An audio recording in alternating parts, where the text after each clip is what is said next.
Alright guys, this is just a quick video just to say I think I've come up with the ultimate flex fix for these Super Baja Rays.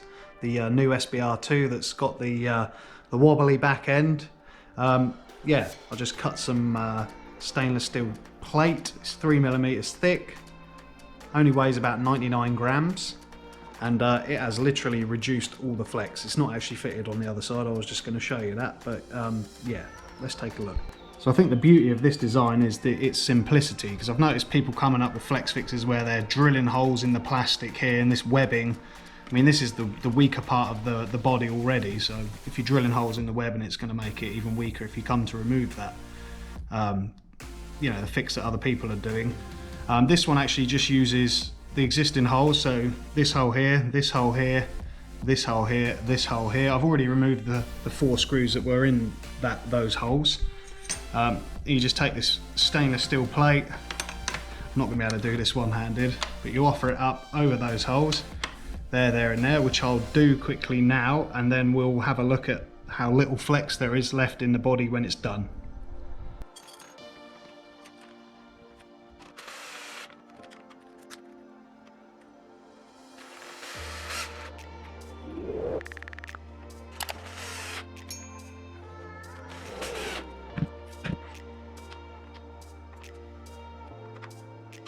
Alright guys, that's both the chassis braces installed there now. You have to excuse I'm actually filming in the kitchen while the missus is out, so she doesn't shout at me for messing up her worktop. But as you can see now, there is literally, with this in there, I mean, there is absolutely no, I mean, I'll try and, how can I try and bend that end? I mean, you can try, for want of trying, you can try and bend that, but the actual bit that flexes is sort of down there. You can see there's just almost no flex at all. I mean, you've got a natural bit of flex in the plastic at the back, obviously, because it's very soft plastic anyway, which is good, because obviously it means it, you know, it will flex during hard landings and stuff. But the actual problem of this whole section bending down, I mean, it's completely gone now. And I think it looks pretty cool as well.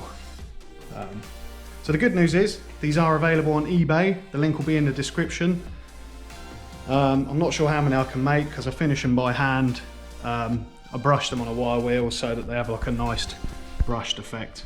Don't know if you can see that on the camera, but I think they look pretty decent. Like I say, they're incredibly rigid. If anyone's ever worked with stainless steel before, you'll know how stiff a material it is when it's in this sort of plate form like this. I mean, yeah, that's not going anywhere. I think it looks pretty cool. All right, guys. Well, that's it for today. Thanks for watching. And if you want these, like I say, the link will be in the description down below. Thanks. Bye-bye.